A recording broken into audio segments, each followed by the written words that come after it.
Viewers, welcome back in our program. जी doctor साहब वाली इशू तो पहला ਅਸੀਂ ਆਪਣੇ ਦਰਸ਼ਕਾਂ ਤੇ ਸਰੋਤਿਆਂ ਨਾਲ ਸਾਂਝ ਪਾ ਦਈਏ ਕਿ ਜਿਸ ਤਰ੍ਹਾਂ ਕਿ ਜਿਹੜਾ ਕੱਲ ਇੰਟਰਵਿਊ ਕੀਤਾ ਸੀ ਅਮਰਵੀਰ ਸਿੰਘ ਜੀ ਨੇ ਡਾਕਟਰ ਆਈ.ਕੇ. ਚੀਮਾ ਜੀ ਨਾਲ ਉਹ ਕਾਫੀ ਪਪੂਲਰ ਹੋਇਆ ਉਸ ਤੇ ਕਾਫੀ ਸਾਰੇ ਵਿਊਜ਼ ਆਏ ਨੇ ਇਹ ਵਿਊਜ਼ ਨੇ 16.5k ਐਂਡ ਕਮੈਂਟ ਨੇ 50 ਸ਼ੇਅਰਸ ਨੇ 149 ਇਸੇ ਤਰ੍ਹਾਂ ਜਿਹੜਾ ਆਪਾਂ ਕੱਲ ਸੈਗਮੈਂਟ ਕੀਤਾ ਸੀ ਜਿਸ ਦਾ ਵਿਸ਼ਾ ਸੀ ਕਿ ਭਾਰਤੀ ਸੁਪਰੀਮ ਕੋਰਟ ਨੇ ਸਿਰਫ ਸਿੱਖ ਦਸਤਾਰ ਤੇ ਸਵਾਲ ਨਹੀਂ ਚੁੱਕਿਆ ਸਗੋਂ ਗੁਰੂ ਗ੍ਰੰਥ ਸਾਹਿਬ ਜੀ ਨੂੰ ਵੀ ਸਵਾਲਾਂ ਦੇ ਘੇਰੇ ਵਿੱਚ ਲਿਆਂਦਾ ਅਤੇ ਅਕਾਲ ਤਖਤ ਸਾਹਿਬ ਨੂੰ ਵਿਅਕਤੀਗਤ ਜਥੇਬੰਦੀ ਕਿਹਾ ਸੋ ਇਸ ਨੂੰ ਵੀ ਕਾਫੀ ਵੱਡਾ ਹੰਗਾਰਾ ਮਿਲਿਆ ਇਸ ਤੇ ਤੁਸੀਂ ਆਪਣੇ ਵਿਚਾਰ ਵੀ ਦਿੱਤੇ ਸੀ ਕਾਫੀ ਪਸੰਦ ਕੀਤਾ ਗਿਆ ਵਿਊਜ਼ ਨੇ 15.9k ਕਮੈਂਟਸ ਨੇ 142 ਸ਼ੇਅਰਸ ਨੇ 331 ਅਸੀਂ ਸਭ ਦਾ ਸ਼ੁਕਰੀਆ ਅਦਾ ਕਰਦੇ ਹਾਂ ਤੇ ਨਾਲ ਹੀ ਸਾਡੇ ਕੋਲ ਦੋਨਾਂ ਸੈਗਮੈਂਟਸ ਉੱਪਰ ਕਾਫੀ ਸਾਰੇ ਫੇਸਬੁੱਕ ਮੈਸੇਜ ਆਏ ਨੇ ਅਸੀਂ ਸਾਰਿਆਂ ਦਾ ਬਹੁਤ-ਬਹੁਤ ਸ਼ੁਕਰੀਆ ਅਦਾ ਕਰਦੇ ਹਾਂ ਹੁਣ ਆਪਾਂ ਗੱਲਬਾਤ ਕਰਾਂਗੇ ਅੱਜ ਦੇ ਥਰਡ ਇਸ਼ੂ ਬਾਰੇ ਜੀ ਡਾਕਟਰ ਸਾਹਿਬ ਕੀ ਕਹਿਣਾ ਚਾਹੁੰਦੇ ਸੀ ਦੇਖੋ ਹੁਣੇ ਅਸੀਂ ਪਹਿਲੇ ਸੈਗਮੈਂਟ 'ਚ ਬ੍ਰਿਟਿਸ਼ ਕੰਸਪੀਰੇਸੀ ਸਾਜ਼ਿਸ਼ ਸਿੱਖ ਰਾਜ ਹੜੱਪਣ ਦੀ ਮਹਾਰਾਣੀ ਜਿੰਦਾਂ ਦੇ ਨਾਲ ਔਰ ਦਲੀਪ ਸਿੰਘ ਨਾਲ ਕੀਤਾ ਦੁਰਵਿਹਾਰ ਲਾਹੌਰ ਖਜ਼ਾਨੇ ਦੀ ਲੁੱਟ ਔਰ ਕਿਵੇਂ ਫਿਰ ਉਹਨਾਂ ਨੇ ਸਿੱਖਾਂ ਦੇ ਵਿੱਚ ਮਰਸਨਰੀ ਕਰੈਕਟਰ ਪਹਾੜੇ ਦੇ ਟੱਟੂ ਵਾਲਾ ਕਰੈਕਟਰ ਭਰਿਆ ਇਸਤੇਮਾਲ ਕੀਤਾ ਅਫਗਾਨ ਸਰਹੱਦ ਦੇ ਉੱਤੇ ਵੀ 2 ਵਰਲਡ ਵਾਰਸ ਦੇ ਵਿੱਚ ਵੀ ਔਰ 47 ਦੇ ਵਿੱਚ ਅਸੀਂ ਵਿਚਾਰੇ ਜਿਹੜਾ ਔਰ ਬਿਨਾਂ ਉਸ ਜਿਹੜੀ ਜਿਹਨੂੰ ਅਸੀਂ ਅੱਜ ਤੱਕ ਵੀ ਕੁਰਬਾਨੀ ਗਿਣਦੇ ਹਾਂ ਸੈਕੰਡ ਵਰਲਡ ਵਾਰ ਦੀ ਜਾਂ ਦੂਜੀ ਜਾਂ ਸਿੱਖਾਂ ਦੀ ਵਫਾਦਾਰੀ ਵੀ ਜਿਹੜੀ ਰਜੀਮ ਨਾਲ ਸੀ ਉਹਦੀ ਪਰਵਾਹ ਕੀਤੇ ਸਾਨੂੰ ਜਿਹੜਾ ਉਹ ਕਾਂਗਰਸ ਭੇੜੀਏ ਦੇ ਸਾਹਮਣੇ ਬਘਿਆੜ ਦੇ ਸਾਹਮਣੇ ਸੁੱਟ ਦਿੱਤਾ ਜੀ ਪਰ ਗੱਲ ਇੱਥੇ ਨਹੀਂ ਮੁੱਕੀ ਜਦੋਂ ਅਸੀਂ ਜੂਨ 84 ਦੇ ਘੱਲੂਘਾਰੇ ਦੀ ਗੱਲ ਕਰਦੇ ਔਰ ਇਹ ਤੱਥ ਸਾਹਮਣੇ ਆਇਆ ਉਹਨਾਂ ਦੇ ਡੀਕਲਾਸੀਫਾਈਡ ਡਾਕੂਮੈਂਟਸ ਚੋਂ ਕਿ ਕਿਵੇਂ ਮਾਰਗਰਟ ਥੈਚਰ ਨੇ ਦਰਬਾਰ ਸਾਹਿਬ ਤੇ ਹਮਲੇ ਦੇ ਲਈ ਇੰਦਰਾ ਗਾਂਧੀ ਦਾ ਸਾਥ ਦਿੱਤਾ ਆਪਣੇ ਇੰਟੈਲੀਜੈਂਸ ਸਰਵਿਸ ਦੇ ਆਫੀਸਰਸ ਉੱਥੇ ਭੇਜੇ ਜਿਨ੍ਹਾਂ ਨੇ ਰੇਕੀ ਕਰਕੇ ਦਰਬਾਰ ਸਾਹਿਬ ਦੀ ਜਿਹੜੀ ਵੀ ਸਟ੍ਰੈਟਜੀ ਇੰਡੀਅਨ ਆਰਮੀ ਨੇ ਬਣਾਈ ਉਹਦੇ ਨਾਲ ਸਾਂਝੀ ਬਣਾਈ ਔਰ ਉਸ ਇਨਫੋਰਮੇਸ਼ਨ ਉਹਨਾਂ ਨੇ ਹੁਣ ਦੱਬ ਦਿੱਤਾ ਜੀ ਉਹਨੂੰ ਬਾਕੀ ਦੀਆਂ ਫਾਈਲਾਂ ਖੁਲਾਉਣ ਦੇ ਲਈ ਜਿਹੜਾ ਅਪੀਲ ਔਰ ਜੋ ਵੀ ਸੀ ਉਹ ਉਸ ਪ੍ਰੋਸੈਸ ਦੇ ਵਿੱਚ ਹੈ ਪਰ ਚੰਗੀ ਗੱਲ ਹੈ ਕਿ ਇੰਗਲੈਂਡ ਦੇ ਵਿੱਚ ਲੇਬਰ ਪਾਰਟੀ ਦੇ ਜਿਹੜੇ ਮੁਖੀ ਨੇ ਜੈਰਮੀ ਕਾਰਬਨ ਇਹ ਸਿੱਖਾਂ ਦੇ ਹਮਾਇਤੀ ਨੇ ਕਿਉਂਕਿ ਸਿੱਖਾਂ ਵੱਲੋਂ ਇੰਗਲੈਂਡ 'ਚ ਹੀ ਨਹੀਂ ਦੁਨੀਆ ਭਰ ਦੇ ਸਿੱਖਾਂ ਵੱਲੋਂ ਇਹ ਮੰਗ ਕੀਤੀ ਜਾ ਰਹੀ ਹੈ ਕਿ ਵੀ ਉਹਨਾਂ ਨੂੰ ਡੀਕਲਾਸੀਫਾਈ ਕੀਤਾ ਜਾਏ ਜੀ ਔਰ ਇੱਕ ਇੰਡੀਪੈਂਡੈਂਟ ਕਮਿਸ਼ਨ ਜਿਹੜਾ ਕਿ ਸਾਰੀ ਇਸ ਪਾਰਟ ਨੂੰ ਇਨਵੈਸਟੀਗੇਟ ਕਰੇ ਕਿ ਇੰਗਲੈਂਡ ਨੇ ਕੀ ਰੋਲ ਅਦਾ ਕੀਤਾ ਮਾਰਗਰਟ ਥੈਚਰ ਦੀ ਸਰਕਾਰ ਨੇ ਜੂਨ 84 ਦੇ ਘੱਲੂਘਾਰੇ 'ਚ ਔਰ ਉਸ ਤੋਂ ਬਾਅਦ ਦੀਆਂ ਨੀਤੀਆਂ 'ਚ ਵੀ ਜੀ ਔਰ ਇਹ ਸਟੋਰੀ ਹੈ ਕਿ ਵੀ ਜੈਰਮੀ ਕਾਰਬਨ ਨੇ ਜਿਹੜਾ ਇਸ ਗੱਲ ਦਾ ਪ੍ਰਣ ਲਿਆ ਉਹਨੇ ਦੁਹਰਾਇਆ ਕਿ ਵੀ ਅਸੀਂ ਬ੍ਰਿਟਿਸ਼ ਆਰਮੀ ਦਾ ਦਰਬਾਰ ਸਾਹਿਬ ਤੇ ਹਮਲੇ 'ਚ 1984 'ਚ ਭਾਰਤੀ ਫੌਜ ਦੇ ਨਾਲ ਰਲ ਕੇ ਕੀ ਰੋਲ ਸੀ ਇਸ ਬਾਰੇ ਜਦੋਂ ਸਾਡੀ ਸਰਕਾਰ ਬਣੀ ਹੁਣ ਕੰਜ਼ਰਵੇਟਿਵ ਪਾਰਟੀ ਦੀ ਗਵਰਨਮੈਂਟ ਹੈ ਤਾਂ ਉਹਨਾਂ ਨੇ ਕਿਹਾ ਵੀ ਅਸੀਂ ਉਹਨੂੰ ਫੁੱਲੀ ਇਨਵੈਸਟੀਗੇਟ ਕਰਾਂਗੇ ਦਾ labour leader promise that an investigation to the attack ਵਿਚ is said to have left thousands of people dead would be in the party's next manifesto ਪਿਛਲੇ ਵੀ ਮੈਨੀਫੈਸਟੋ 'ਚ ਸੀ ਉਹਨਾਂ ਨੇ ਕਿਹਾ ਜੀ ਇਹ ਸਾਡਾ ਹਿੱਸਾ ਹੋਏਗਾ ਇਹ ਬਹੁਤ ਵੈਲਕਮ ਗੱਲ ਹੈ ਦੂਸਰੇ ਪਾਸੇ ਅਸੀਂ ਦੇਖ ਰਹੇ ਹਾਂ ਵੀ ਇੱਕ ਪਾਸੇ ਕਿਸ ਹੱਦ ਤੱਕ ਜਾ ਕੇ ਇਹਨਾਂ ਨੇ 172 ਸਾਲ ਪਹਿਲਾਂ ਸਾਡੇ ਰਾਜ 'ਚ ਆ ਕੇ ਬੈਠੇ ਲੁੱਟ ਖਸੁੱਟ ਕੀਤੀ ਪਰ ਫਿਰ 1997 ਦੇ ਵਿੱਚ ਜਦੋਂ ਕੁਈਨ ਦਰਬਾਰ ਸਾਹਿਬ ਗਈ ਔਰ ਉਹਦੀ ਜਿਹੜੀ ਫੋਟੋ ਹੈ ਉਹਨੂੰ ਜਿਹੜਾ ਹੁਣ ਉਹਨਾਂ ਦਾ ਫੋਰਨ ਐਂਡ ਕਾਮਨਵੈਲਥ ਆਫਿਸ ਦਾ ਅੰਡਰ ਸੈਕਟਰੀ ਹੈ ਮਿਸਟਰ ਸਾਈਮਨ ਮੈਕਡੋਨਲਡ ਪਰਮਾਨੈਂਟ ਜਿਹੜਾ ਅੰਡਰ ਸੈਕਟਰੀ ਹੈ ਉਹਨੇ ਜਿਹੜਾ ਇੱਕ ਟਵੀਟ ਕੀਤਾ ਕਿ ਉਹਨੇ ਕਿਹਾ ਕਿ ਜੀ at Queen's birthday party presented with picture of the Queen at Golden Mosque in Amritsar in 1997, a permanent memento for Deputy High Commission's wall. ਉਹਨੇ ਕਿਹਾ ਜੀ ਡਿਪਟੀ ਹਾਈ ਕਮਿਸ਼ਨਰ ਦੀ ਕੰਧ ਤੇ ਗੋਲਡਨ ਮਾਸਕ ਹੁਣ ਉਹ ਦਰਬਾਰ ਸਾਹਿਬ ਨੂੰ ਮਾਸਕ ਕਹਿ ਰਿਹਾ ਹੈ ਇਹ ਅੰਡਰ ਸੈਕਟਰੀ ਲੈਵਲ ਦਾ ਬੰਦਾ ਹੈ ਵੀ ਤੁਹਾਡਾ 250 ਸਾਲ ਤੋਂ ਸਿੱਖਾਂ ਦੇ ਨਾਲ ਵਾਹ ਹੈ 150 ਉਸ ਤੋਂ ਪਹਿਲਾਂ ਟ੍ਰੀਟੀ 1800 ਦੀ 1799 ਐਂਡ 'ਚ ਜਾ ਕੇ ਤੁਸੀਂ ਜਾਣਦੇ ਹੋ 2.5 ਸਦੀਆਂ ਬਾਅਦ ਵੀ ਤੁਹਾਨੂੰ ਨਹੀਂ ਪਤਾ ਰਾਣੀ ਤੁਹਾਡੀ ਉੱਥੇ ਗਈ ਹੈ ਫੋਟੋ ਤੁਸੀਂ ਆਪਣੇ ਕਹਿ ਰਹੇ ਹੋ ਜੀ ਡਿਪਟੀ ਮਿਸ਼ਨ ਦੀ ਕੰਧ ਤੇ ਲੱਗੇਗੀ तो ਉਹਨੂੰ ਤੁਸੀਂ ਤੁਹਾਨੂੰ ਇਹ ਹੀ ਨਹੀਂ ਪਤਾ ਕਿ ਵੀ ਇਹ ਦਰਬਾਰ ਸਾਹਿਬ ਹੈ ਔਰ ਬਾਅਦ ਉਹਨੇ ਭਾਵੇਂ ਮਾਫੀ ਮੰਗੀ ਹੈ ਉਹਨੇ ਕਿਹਾ ਕਿ ਵੀ I was wrong I am sorry I should of course have said the golden temple or better ਸ਼੍ਰੀ ਹਰਮੰਦਰ ਸਾਹਿਬ ਕਿ ਮੈਂ ਸੌਰੀ ਮੰਗਦਾ ਸੋ ਮਤਲਬ ਇਹ ਹੈ ਕਿ ਵੀ ਇਹਨੂੰ ਭਾਵੇਂ ਤੁਸੀਂ ਇੱਕ ਮਿਸਟੇਕ ਕਹੋ ਜੀ ਇਹ ਫਲਾਣੀ ਲੇਕਿਨ ਇਹ ਵੀ ਦੱਸਦਾ ਹੈ ਵੀ ਕਿਸ ਕਿਸਮ ਦੇ ਅਣਜਾਣ ਕਿਸਮ ਦੇ ਲੋਕ ਜਿਹੜੇ ਨੇ ਉਹ ਸਾਡੀਆਂ ਅਫੇਅਰਸ ਨਾਲ ਡੀਲ ਕਰਦੇ ਨੇ ਔਰ ਇਸ ਅਣਜਾਣਪੁਣੇ ਚੋਂ ਹੀ ਜਦੋਂ ਇੰਦਰਾ ਗਾਂਧੀ ਨੇ ਮਾਰਗਰਟ ਥੈਚਰ ਨੂੰ ਔਰ ਅਦਰਵਾਈਜ਼ ਲਿਆਂਦਾ ਕੀ ਇਹਨਾਂ ਦੇ ਇੰਟਰਸਟ ਸੀ ਕਿਸ ਹੱਦ ਤੱਕ ਜਾ ਕੇ ਇਹਨਾਂ ਨੇ ਨਾ ਸਿਰਫ ਉੱਥੇ ਹਮਲੇ 'ਚ ਰੋਲ ਅਦਾ ਕੀਤਾ ਪਰ ਕਿਵੇਂ ਈਵਨ ਉਸੇ ਸਾਲ ਗੁਰੂ ਨਾਨਕ ਸਾਹਿਬ ਦੇ ਪ੍ਰਕਾਸ਼ ਪੁਰਬ ਤੇ ਨਗਰ ਕੀਰਤਨ ਦਾ ਪਰਮਿਟ ਨਹੀਂ ਸੀ ਦਿੱਤਾ ਜੀ ਔਰ ਕਿਵੇਂ ਫਿਰ ਰਾਜੀਵ ਗਾਂਧੀ ਨੇ ਉਹ ਤਾਂ ਮਾਰੀ ਗਈ ਕਿਵੇਂ ਫਿਰ ਉਹ ਜਿਹੜੇ ਥਰਡ ਰੇਟ ਉਹਨਾਂ ਦੇ ਜਹਾਜ਼ ਜਗੁਆਰ ਉਹ ਖਰੀਦੇ ਇੰਗਲੈਂਡ ਤੋਂ ਜਿਹਨੂੰ ਪਹਿਲਾਂ Indian air force expert reject ਕਰ ਚੁੱਕੇ ਸੀ ਤਾਂ ਕਿ ਸਿੱਖਾਂ ਦੀ ਫਰੀडम ਦੀ ਆਵਾਜ਼ ਨੂੰ ਇੰਗਲੈਂਡ 'ਚ ਦਬਾਇਆ ਜਾ ਸਕੇ ਸੋ ਅਸੀਂ ਹੋਪ ਕਰਦੇ ਹਾਂ ਕਿ ਇੱਕ ਦਿਨ ਲੇਬਰ ਪਾਰਟੀ ਦੀ ਆਏਗੀ ਹਕੂਮਤ ਆਉਣ ਵਾਲੇ ਸਮੇਂ 'ਚ ਔਰ ਇਹ ਭੇਦ ਸਾਰੇ ਜਿਹੜੇ ਨੇ ਇਹ ਖੋਲਣਗੇ ਜੀ ਡਾਕਟਰ ਸਾਹਿਬ ਹੁਣ ਤੇ ਸਾਡੇ ਦਰਸ਼ਕਾਂ ਦੱਸ ਦਿਓ ਅੱਜ ਦਾ ਵਿਚਾਰ ਅੱਜ ਦੇ ਵਿਚਾਰ ਲਈ ਅਸੀਂ ਤੀਸਰੇ ਪਾਤਸ਼ਾਹ ਦਾ ਆਸਾ ਰਾਗ ਦਾ ਸ਼ਬਦ ਆਸਾ ਮਹੱਲਾ ਤੀਜਾ ਜੀ ਚੁਣਿਆ ਇਹ ਥੋੜਾ ਜਿਹਾ ਲੰਮਾ ਪਰ ਬੜਾ ਸਰਲ ਹੈ ਮਨਮੁਖ ਮਰੈ ਮਰ ਮਰਨ ਵਿਗਾੜੈ ਦੂਜੇ ਭਾਏ ਆਤਮ ਸੰਘਾਰੈ ਮੇਰਾ ਮੇਰਾ ਕਰ ਕਰ ਵਿਗੂਤਾ ਆਤਮ ਨ ਚੀਨੈ ਪਰ ਮੈਂ ਵਿੱਚ ਸੂਤਾ ਮਰ ਮੁਆ ਸ਼ਬਦੇ ਮਰ ਜਾਏ ਉਸਤਤ ਨਿੰਦਾ ਗੁਰ ਸਮ ਜਾਣਾਈ ਇਸ ਯੁਗ ਮੈਂ ਲਾਹਾ ਹਰ ਜਪ ਲੈ ਜਾਏ ਰਹਾਓ ਕਿਉਂਕਿ ਰਹਾਓ ਦੀ ਪੰਕਤੀ ਹਮੇਸ਼ਾ ਸੈਂਟਰਲ ਆਈਡੀਆ ਹੁੰਦੀ ਹੈ ਸੋ ਇਹਦੇ 'ਚ ਦੋ ਕਿਸਮ ਦੀ ਮੌਤ ਦੀ ਗੱਲ ਕੀਤੀ ਹੈ ਇੱਕ ਮਨ ਦੀ ਮੌਤ ਹੈ ਜਿਹਦੇ ਥੱਲੇ ਮਾਇਆ ਦੇ ਵਿੱਚ ਹੀ ਬੰਦਾ ਜਿਉਂਦਾ ਤੇ ਦੂਸਰਾ ਸ਼ਬਦ ਦੇ ਨਾਲ ਮਰਨਾ ਸ਼ਬਦ ਦੇ ਨਾਲ ਮਰਨਾ ਇਹ ਹੈ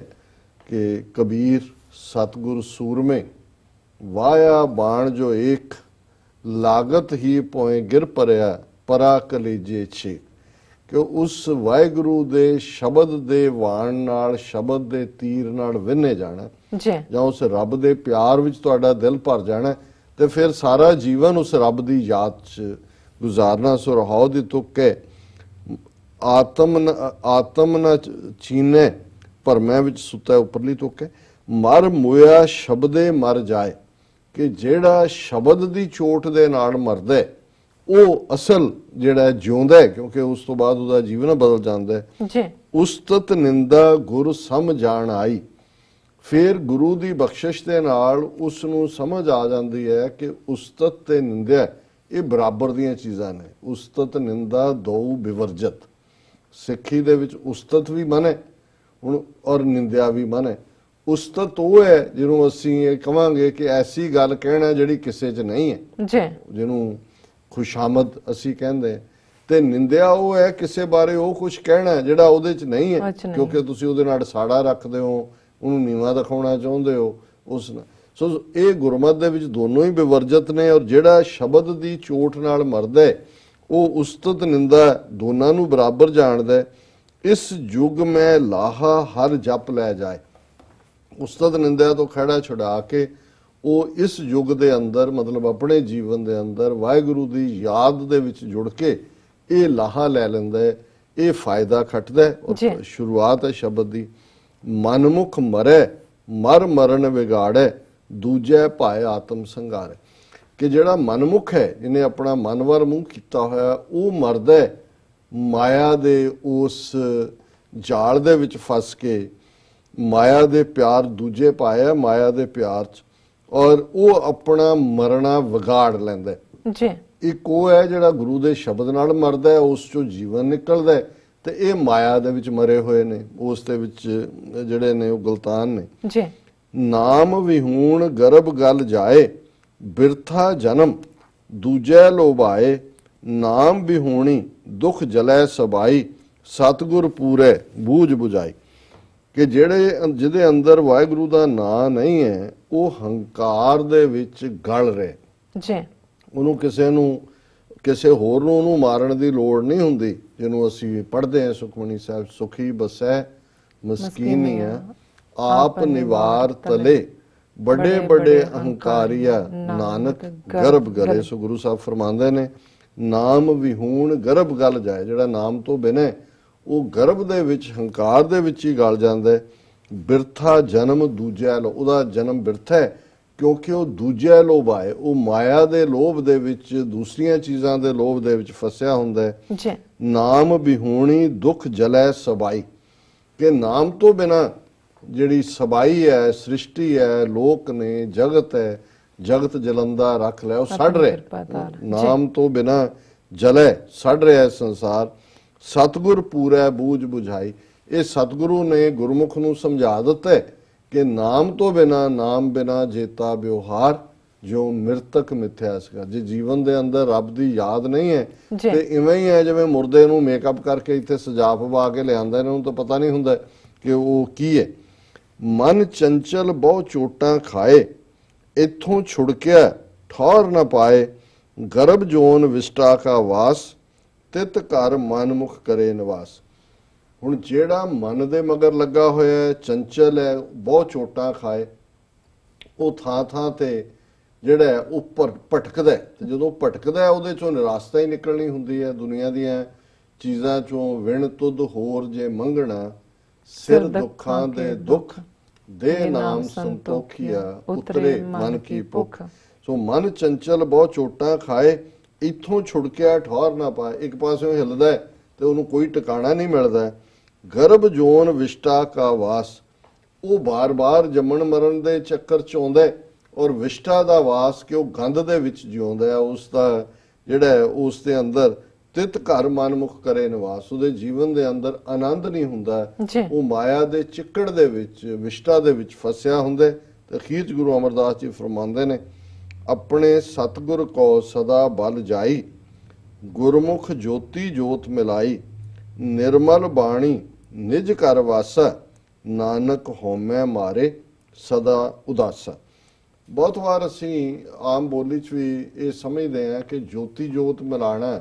मरण नाल, जो कहना असी गुरु साहब ਲਈ भी तो वरतते ही हैं। जां असी जदों ये कहते हैं कि जी ये सूरज किरण मिले जल का जल हो, ये सिर्फ मरण वेले ही पढ़िया जाता है। गल ये नहीं है, जीवन दे अंदर ही जदों असी रब दी याद विच जुड़ जाते हैं। रब परमात्मा है, असी आत्मा है। आत्मा दा जदों परमात्मा दे नाल मेल हुंदा है, ये ज्योति जोत रली जी। सो ये ज्योति जोत रलना ही जिहड़ा है ये जीवन है, और जीवन दे विच रलदी। मरण तो बाद सतगुर जाणदे ने किदा की सफर हुंदा है। सो गुरु साहब फरमांदे ने अपने सतगुर को सदा बल जाए, कि मैं अपने सतगुरु तो हमेशा बलिहार जांदा है। गुरमुख ज्योति जोत मिलाई, कि उसने मैनू गुरमुख बनाया और अपनी जोत नाल जिहड़ा जोड़ लिया, गुरमुख बना के। निर्मल बाणी निज घर वासा,